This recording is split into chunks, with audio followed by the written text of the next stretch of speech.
M Firoz Khan G PPM PSC BN.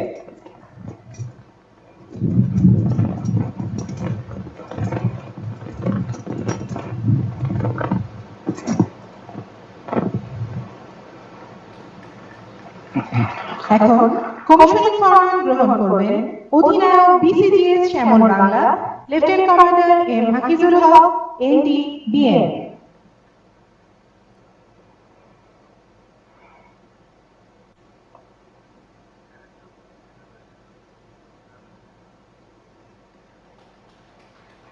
এখন commissioning ফরমান গ্রহণ করবেন অধিনায়ক BCGS Sonar Bangla commander M Nizamuddin Sardar G BN.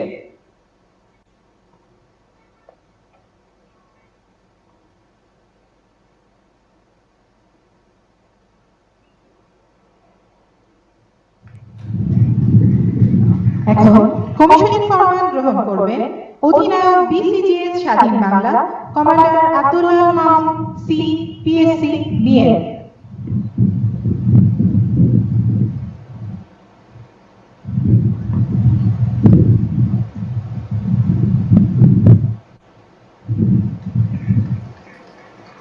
এখন কমিশনিং ফরমান গ্রহণ করবেন অধিনায়ক BCGS Aparajeyo Bangla commander M Lokman Hakim ND BN.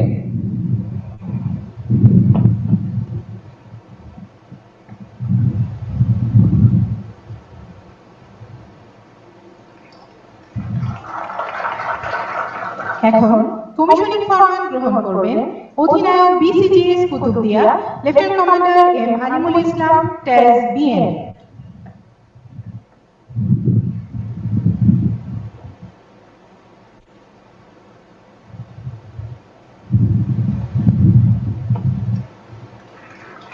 এখন কমিশনিং ফরমান গ্রহণ করবেন অধিনায়ক BCGS Sonadia lieutenant commander M Saiyedul Mursalin X BN.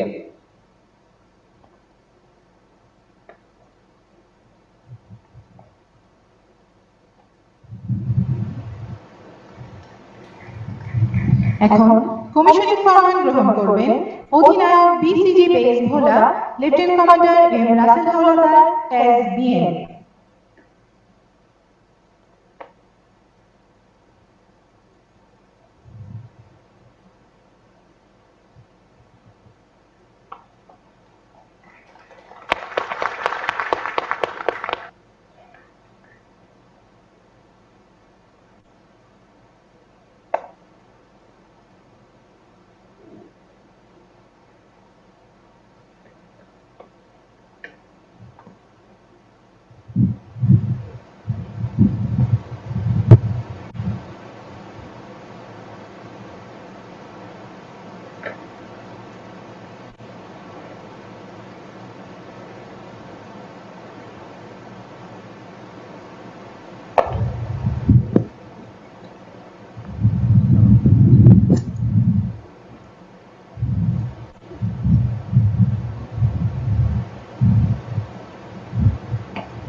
সম্মানিত সুধীমণ্ডলী, এখন মাননীয় প্রধানমন্ত্রী রিমোট কন্ট্রোলের মাধ্যমে জাহাজসমূহ ও ঘাঁটির নাম ফলক উন্মোচন করবেন।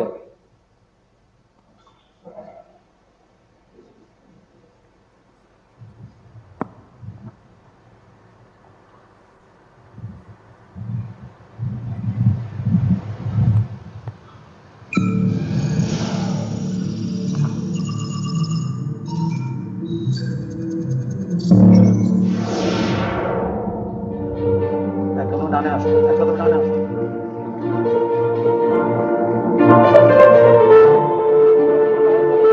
হ্যাঁ, আয় চলে যাও।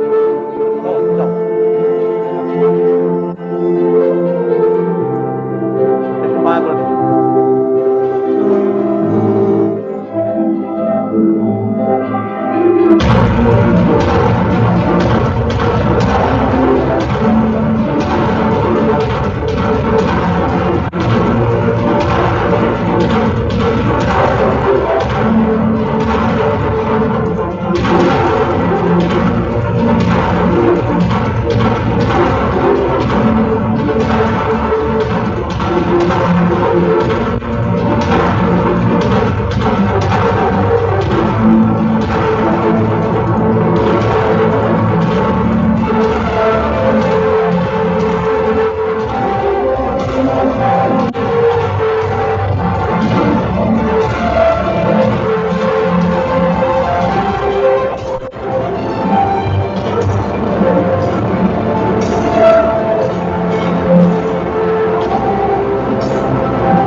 অনুযায়ী জাহাজ সমূহে কালার্স অনুষ্ঠিত হবে।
এবারে কমিশনকৃত সকল জাহাজের সফল ও নিরাপদ অগ্রযাত্রার জন্য বিশেষ মোনাজাত পরিচালনা করবেন মোহাম্মদ গোলাম রাব্বানী MA1।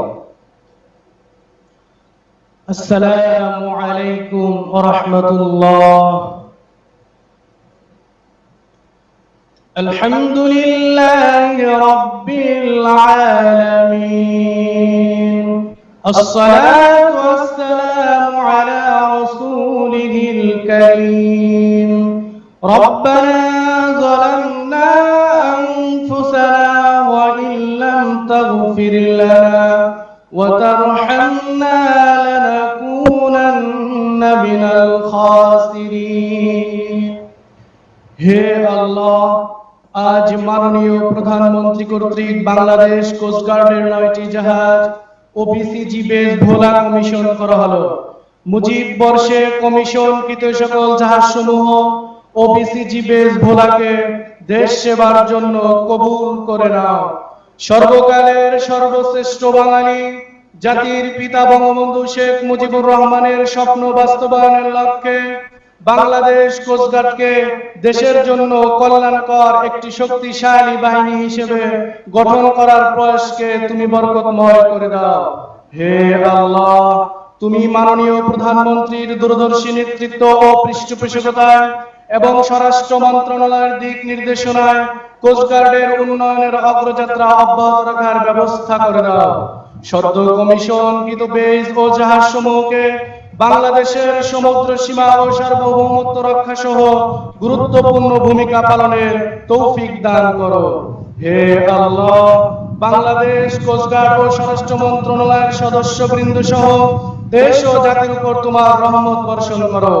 হে আল্লাহ, মাননীয় প্রধানমন্ত্রী ও তার পরিবারের সকলকে সুস্বাস্থ্য ও দীর্ঘায়ু দান করো। আমরা সকলে যেন মাননীয় প্রধানমন্ত্রীর নেতৃত্বে বঙ্গবন্ধুর স্বপ্নের সোনার বাংলা গড়তে পারি, সে তৌফিক তুমি দান করো।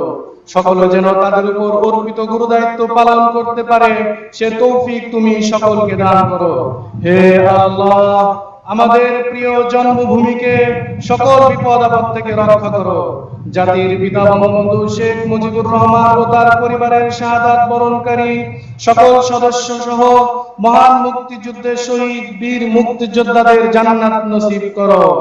সুবহান রাব্বিকা রাব্বিল ইজ্জাতি আম্মা ইয়াসিফুন ওয়া সালামুন আলাল মুরসালিন আলহামদুলিল্লাহি রাব্বিল আলামিন।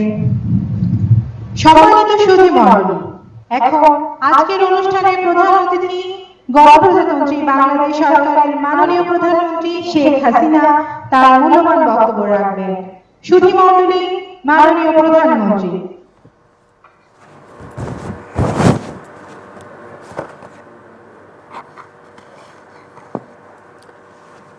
বিসমিল্লাহির রহমানির রহিম।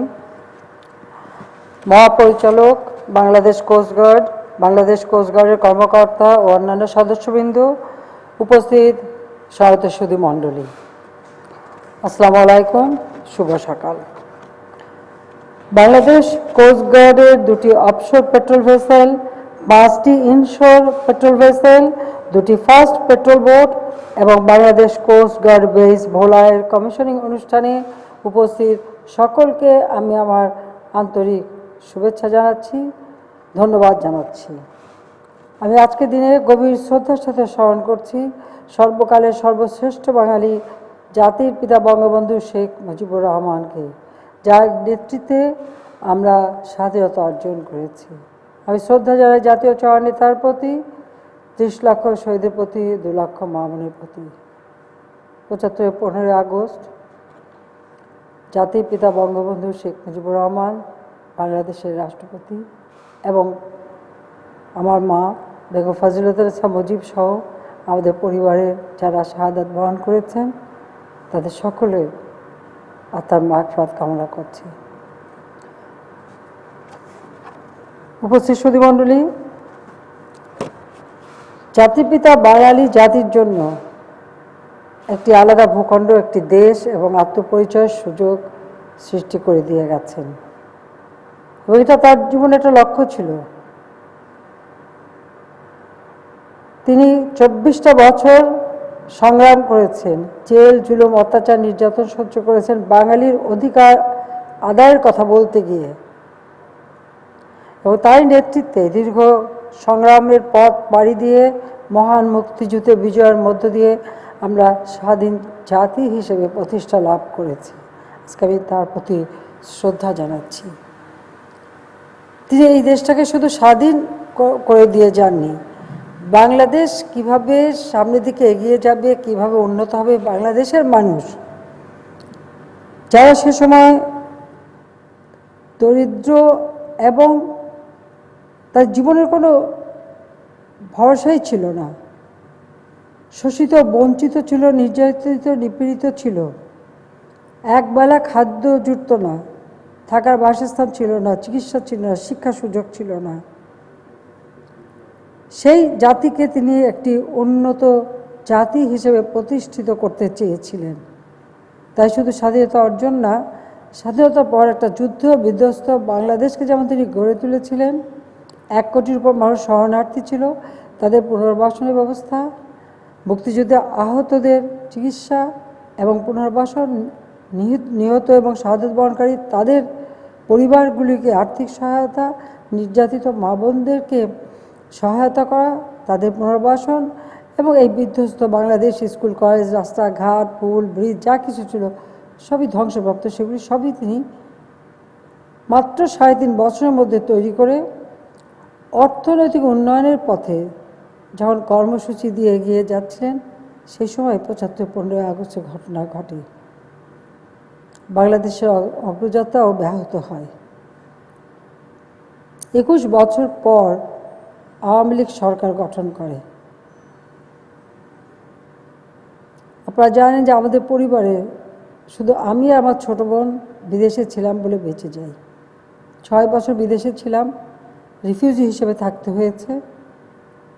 এরপর 81 সালে আওয়ামী লীগ যখন আমাকে আমার অনুপস্থিতিতে দলের সভানেত্রী নির্বাচিত করে, অনেক প্রতিকূল অবস্থার মধ্যেও অনেক বাধা অতিক্রম করে আমি ফিরে আসি একটা লক্ষ্য নিয়ে, যে জাতির পিতার যে আকাঙ্ক্ষা, দুঃখী মানুষের মুখে হাসি ফোটাবেন, বাঙালি জাতিকে একটু উন্নত জাতি হিসেবে গড়ে তুলবেন, বাংলাদেশকে সুন্দরভাবে গড়ে তুলবেন, সেই আকাঙ্ক্ষা নিয়ে আমি ফিরে আসি এবং আমার প্রচেষ্টা চালিয়ে যাই। 21 বছর পরে ক্ষমতা আসার পর আমরা সেই চেষ্টাই চালিয়ে যাচ্ছি। দ্বিতীয় দফা যখন 2008 নির্বাচনে জয়ী হয়ে সরকার গঠন করি, তখন থেকে এ পর্যন্ত বাংলাদেশের জনগণের ভোটে নির্বাচিত হয়ে তাদের সেবা করার সুযোগ পেয়েছি, যে কারণে প্রতিটি প্রতিষ্ঠানকেই আমরা সুচারুভাবে গড়ে তোলা, বাংলাদেশের একটা স্বাধীন দেশ উপযোগী করে গড়ে তোলার প্রচেষ্টা চালাচ্ছি। জাতির পিতা বঙ্গবন্ধু শেখ মুজিব যখন ক্ষমতায় ছিলেন মাত্র 3.5 বছর, এরই মধ্যে আমাদের যে সমুদ্র সীমায় বাংলাদেশের অধিকার আছে সেই লক্ষ্য নিয়েই তিনি 1974 সালে আইন পাশ করে দিয়ে যান। তিনি the territorial waters and maritime zone act প্রণয়ন করেন, আইন পাশ করেন, এবং আমাদের একদিকে মিয়ানমার, অপরদিকে ভারত, তার সঙ্গে আলোচনা করেন। মিয়ানমারের সঙ্গে আলোচনা করে একটা সমুদ্র সীমাটাও নির্দিষ্ট করে সেটা আমরা ব্যবহার করতে শুরু করি। 75 সালের জাতির পিতাকে হত্যার পর থেকে যারা ক্ষমতা এসেছিল, প্রকৃতপক্ষে তাদের জনগণের ভোটে নির্বাচিত না বা জনগণের মধ্য থেকে ক্ষমতায় আসেনি। ক্ষমতাটা তারা দখল করেছিল অবৈধভাবে, সংবিধান লঙ্ঘন করে, যার ফলে আমরা দেখি যে এই সমস্ত যে সুযোগগুলি, সেই সুযোগগুলির দিকে তারা তাকায়নি বা এই সমস্ত অধিকারগুলির কথা তারা বলেনি।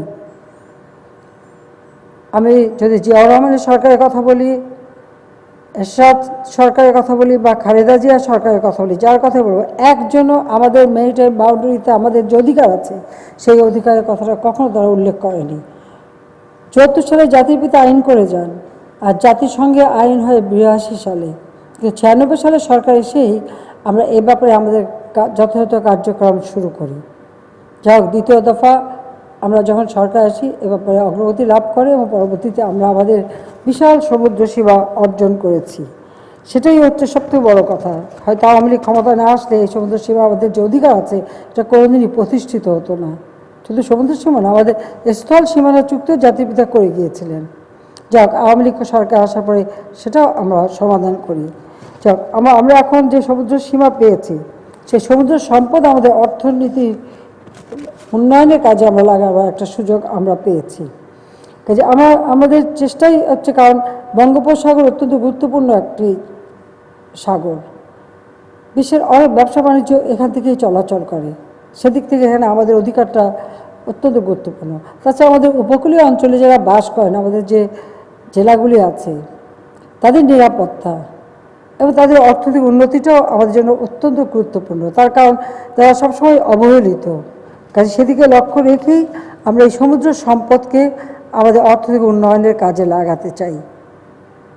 সেদিকে লক্ষ্য রেখে আমরা মিয়ানমার এবং ভারত দুটি বন্ধুপ্রতিম দেশ, বন্ধুত্ব বজায় রেখেও আন্তর্জাতিক আদালতের রায় আমরা বিশাল সমুদ্র সীমা পেয়েছি এবং সেইখান থেকে আমাদের আর্থিক উন্নয়নের জন্য ব্লু ইকোনমি আমরা ঘোষণা দিয়েছি।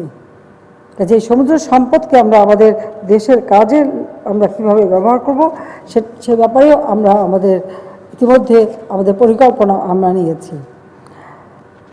প্রিয় কোস্টগার্ডের সদস্যবৃন্দ, বাংলাদেশ কোস্টগার্ডের সৃষ্টির পিছনে একটা মজার ঘটনা আছে।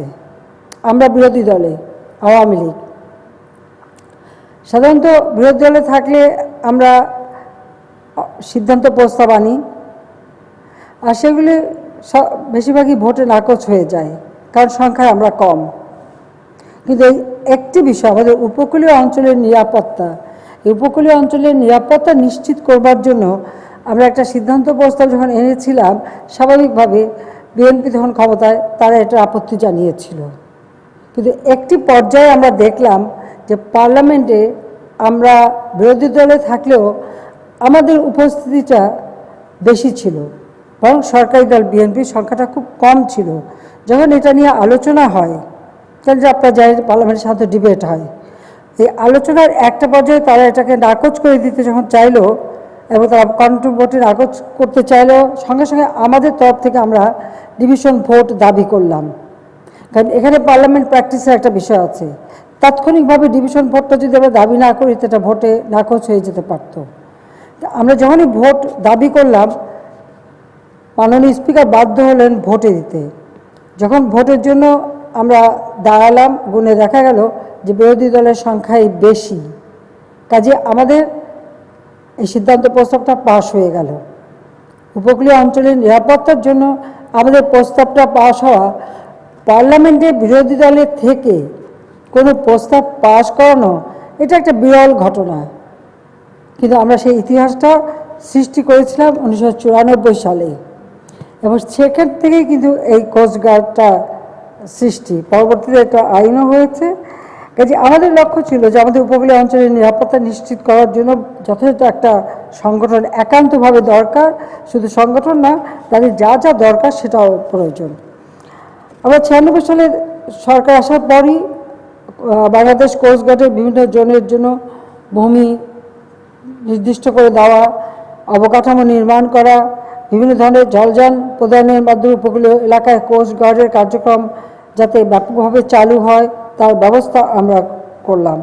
2009 সাল থেকে আমরা আরও ব্যাপক উন্নয়নের কাজ করি, যা আমাদের দেশের উপকূলীয় এবং প্রত্যন্ত অঞ্চলে কোস্টগার্ডের জন্য স্টেশন ও আউটপোস্ট সমূহে প্রায় 27টি কোস্টাল ক্রাইসিস ম্যানেজমেন্ট সেন্টার সহ 55টি অবকাঠামো ইতিমধ্যে নির্মাণ করা হয়েছে। গত 12 বছরে কোস্টগার্ডের জন্য বিভিন্ন আকারে 55টি জাহাজ ও জলযান নির্মাণ করা হয়েছে। 3টি প্রকল্পের আওতায় কোস্টগার্ডের বেস সমূহের কর্মকর্তা নাবিকদের বাসস্থান, অফিসার্স মেস, নাবিক নিবাস, প্রশাসনিক ভবন নির্মাণ করা হয়েছে। পটুয়াখালী অঞ্চলের নিজস্ব প্রশিক্ষণ বেস বিসিজি বেস অগ্রযাত্রার মাধ্যমে কোস্টগার্ডের জনবলের প্রশিক্ষণ সক্ষমতা বৃদ্ধি করা হয়েছে। আমার সৌভাগ্য হয়েছিল আমি নিজে সেখানে উপস্থিত ছিলাম। আজকে দুর্ভাগ্য যে করোনা ভাইরাসের কারণে আমি উপস্থিত হতে পারলাম না, যে এতগুলি জাহাজ কমিশনিং হলো আর আমি নিজে উপস্থিত থাকতে পারলাম না সরাসরি, এটা সত্যি খুব দুঃখের। তারপর আমি বলবো, আমি অভিনন্দন জানাই কোস্টগার্ডকে যে তারা এত বিশাল একটা বহর তাদের কোস্টগার্ডে পেলেন। সেই জন্য আমরা এই বাহিনীর সদস্যরা স্বল্পতম সময়ে বিশাল সমুদ্র উপকূলীয় এলাকার মানুষের জানমালের নিরাপত্তায় অসামান্য সাফল্য অর্জন করে চলেছেন। সেই জন্য অভিনন্দন জানাচ্ছি আপনাদেরকে। আমাদের বিস্তীর্ণ উপকূলীয় এলাকা এবং সামুদ্রিক জলসীমার সার্বিক আইন শৃঙ্খলা বজায় রাখা, মৎস্য সম্পদ রক্ষা, দেশের সমুদ্র বন্দরের নিরাপত্তা বিধান, চোরাচালান, মাদক বিরোধী অভিযান, ডাকাত দমন বা জলদস্যু দমন, প্রাকৃতিক দুর্যোগ উপকূলীয় অঞ্চলের জানমাল রক্ষা করা বা তাদের সহযোগিতা করা বা রিলিফ দেওয়া, প্রতিটি কাজই কিন্তু কোস্টগার্ড সম্পৃক্ত থাকছেন। তাছাড়া আপনারা জানেন যে মায়া ইলিশ রক্ষা করা, ঝটকা নিধন করা এবং সেই ব্যাপারেও কোস্টগার্ড যথেষ্ট পদক্ষেপ নিচ্ছে, প্রশংসনীয় ভূমিকা পালন করছে। কাজে আমরা আমাদের কোস্টগার্ডকে একটি আধুনিক যুগোপযোগী করে গড়ে তুলতে চাই। 2014 সালে যখন আমি ইটালি সফরে যাই, তখন সেখানে আমাদের ইটালি সরকারের সঙ্গে আলাপ হয় এবং কোস্টগার্ডের সক্ষমতা বৃদ্ধির জন্য আমি ইটালি সরকারের কাছে সহযোগিতা চেয়েছিলাম এবং G2G চুক্তির মাধ্যমে ইটালি নৌবাহিনীর 4টি করভেট প্রয়োজনীয় পরিবর্তনের মাধ্যমে অফশোর পেট্রোল ভেসেলে রূপান্তরিত করে বাংলাদেশ কোস্টগার্ডকে হস্তান্তরের সিদ্ধান্ত গৃহীত হয়। এই 4টি জাহাজকে জাতির পিতা বঙ্গবন্ধু শেখ মুজিবুর রহমানের বিশ্বস্ত রাজনৈতিক সহযোগী আমাদের জাতীয় চার নেতা, যা জাতির পিতার নির্দেশে গণপ্রজাতন্ত্রী বাংলাদেশ সরকার গঠন করে মহান মুক্তিযুদ্ধ পরিচালক আমাদের বিজয় এনে দেন এবং যাদেরকে 15 আগস্ট জাতির পিতাকে হত্যা করা হয় 75 সালে, আর 3রা নভেম্বর ঢাকা কেন্দ্রীয় কারাগারে আহমেদ, মনসুর আলী এবং কামরুজ্জামানকে নির্মমভাবে হত্যা করা হয়। কিন্তু আমরা 4টি জাহাজই তাদের স্মরণে দিয়েছি, তাদের নামে আমরা নামকরণ করেছি। এর পূর্বে 2017 সালে আমরা BCGS তাজউদ্দিন এবং BCGS সৈয়দ নজরুল জাহাজ দুটি কমিশনিং করি। এবারে আমরা বাকি দুটি অর্থাৎ BCGS মনসুর আলী এবং BCGS কামরুজ্জামান এই দুটি আমরা এখন করলাম। যে বাংলাদেশ কোস্টগার্ডের জন্য আমি মনে করি এটা একটা নতুন অধ্যায় সূচিত হয়েছে, কারণ মুজিব বর্ষে আমাদের সমুদ্র সীমা বা উপকূলীয় অঞ্চল টহল অব্যাহত রাখা সেগুলি আমাদের জন্য অত্যন্ত গুরুত্বপূর্ণ। সবথেকে বড় কথা হলো, আপনারা জানেন যে আমাদের দেশ পরিচালনা করতে গেলে অনেক সময় অনেকেরই অনেক রকম উপদেশ বা অনেক নির্দেশ শুনতে হয়। যেমন আমাদের খুলনা শিপইয়ার্ড, ওয়ার্ল্ড ব্যাংকের নির্দেশ ছিল যে শিপইয়ার্ড লাভজনক হচ্ছে সেটা বন্ধ করে দিতে হবে, কিন্তু আমি সরকারে আসি যখন 96 সালে, তখন আমি সিদ্ধান্ত নিই যেটা আমরা বন্ধ করব কেন, কারণ আমরা সমুদ্র সীমা অর্জন আমাদের করতে হবে, এটা আর কেউ না আমি জানতাম, আমাদের পরিকল্পনা ছিল। তাছাড়া নদীমাতৃক বাংলাদেশ, কাজে আমাদের একটা শিপইয়ার্ড একান্তভাবে দরকার। তাছাড়া একসময় বাংলাদেশ কিন্তু সে আদি যুগেও এখান থেকে কিন্তু জাহাজ শিল্প তারা রপ্তানি করতেন। কাজে এই কথা চিন্তা করে আমি তখন আমাদের বাংলাদেশ নেভিকে এই শিপইয়ার্ডের দায়িত্ব দিয়ে দিলাম, যেটা সম্পূর্ণ তাদের হাতে। কাজে আজকে আমরা সেখানে আমাদের জাহাজগুলি তৈরি করতে পারছি। কাজে আমাদের নারায়ণগঞ্জ ডকইয়ার্ড সেটাও এবং ড্রাই ডক ওটা আমরা নেভির হাতে দিয়ে দিয়েছি। কাজে নৌবাহিনী পরিচালিত Narayanganj dockyard and engineering works limited ও খুলনা শিপইয়ার্ডে নির্মিত হয়েছে 5টি ইনশোর পেট্রোল ভেসেল।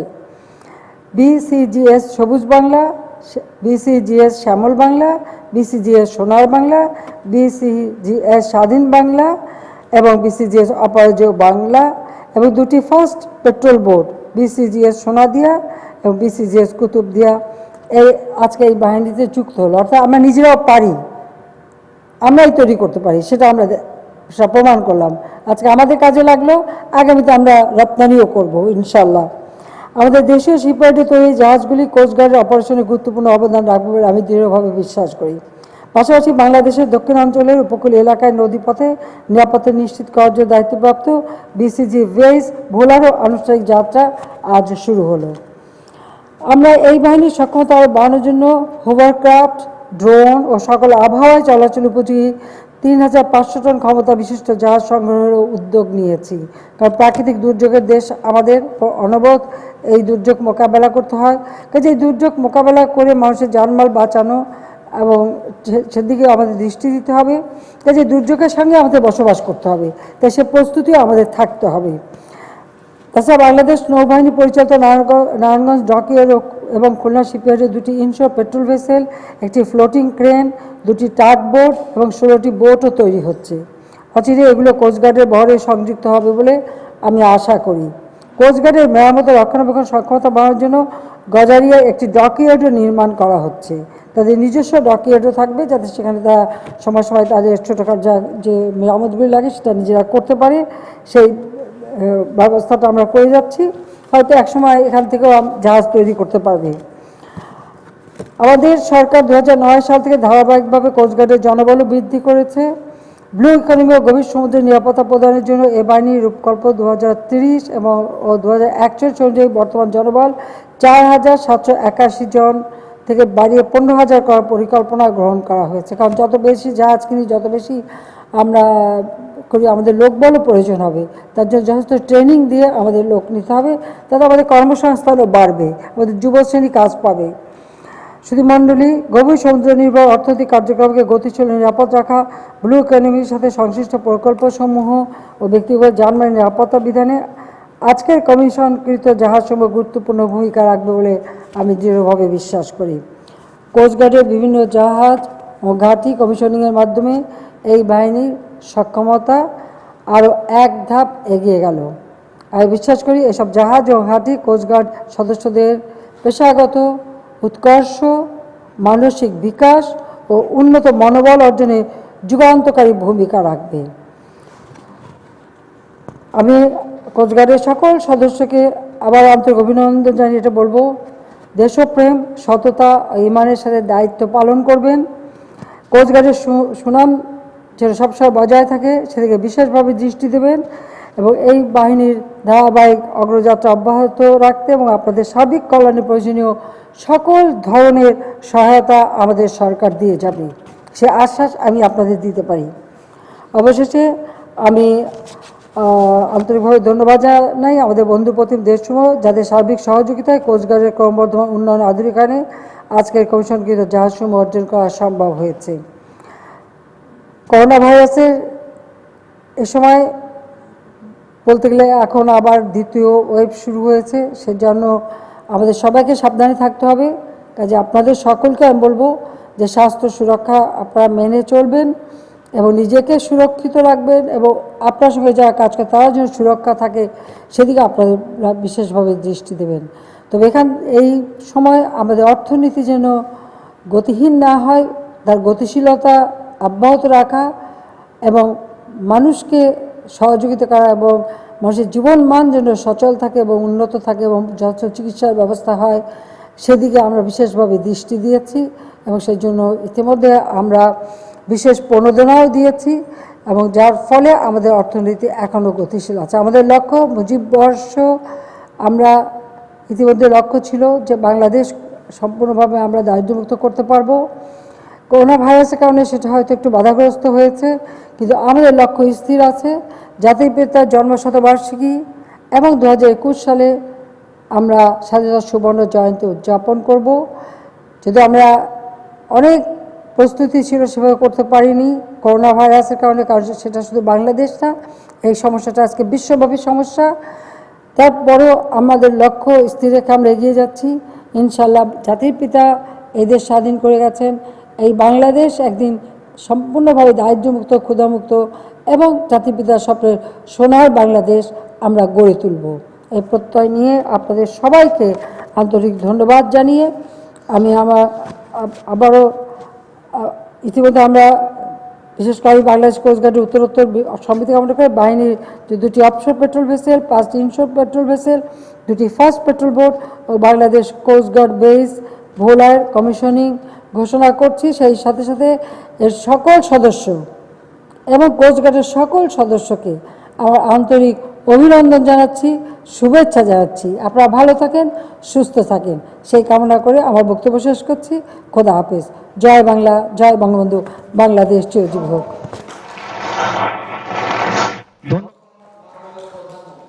আপনার মূল্যবান ও দিক নির্দেশনামূলক বক্তব্য নিঃসন্দেহে আমাদের সকলকে করবে অনুপ্রাণিত।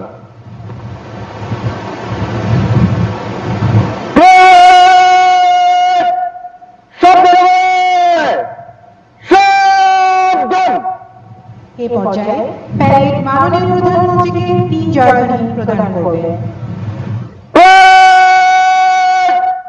মাননীয় প্রধানমন্ত্রীকে 3 জয়ধ্বনি দেবে। জয়ধ্বনি। বাংলাদেশ, বাংলাদেশ, বাংলাদেশ। এখন কমিশনপ্রাপ্ত জাহাজসমূহের ও ঘাঁটির অধিনায়ক বৃন্দের পক্ষে জ্যেষ্ঠ অধিনায়ক মাননীয় প্রধানমন্ত্রীর নিকট থেকে কর্মকর্তা ও নাবিকগণের জাহাজে আরোহণের জন্য অনুমতি গ্রহণ করবেন।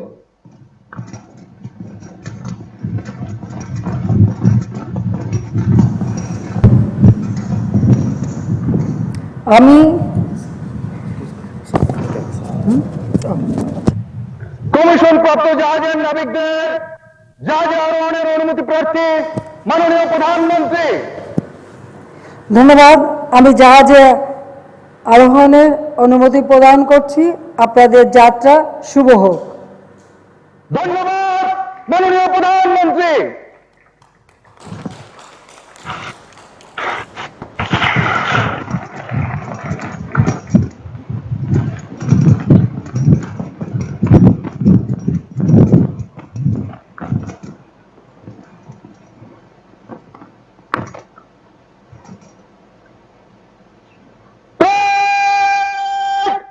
বাই ঘুরবে, বাই ঘুর।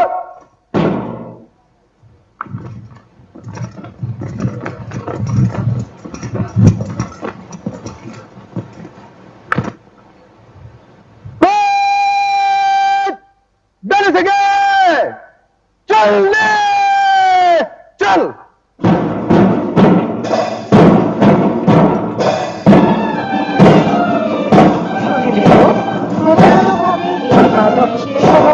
বাংলাদেশ কোস্টগার্ড জাহাজসমূহ এবং ঘাটি কমিশনিং অনুষ্ঠান সকল ব্যস্ততার মাঝে আমাদের সঙ্গে যুক্ত রেখে জাহাজসমূহ এবং ঘাটি কমিশনের মাধ্যমে সকলকে অনুপ্রাণিত করার জন্য কোস্টগার্ডের প্রতিটি সদস্যের পক্ষ থেকে মাননীয় প্রধানমন্ত্রীকে জানাই আন্তরিক ধন্যবাদ ও কৃতজ্ঞতা।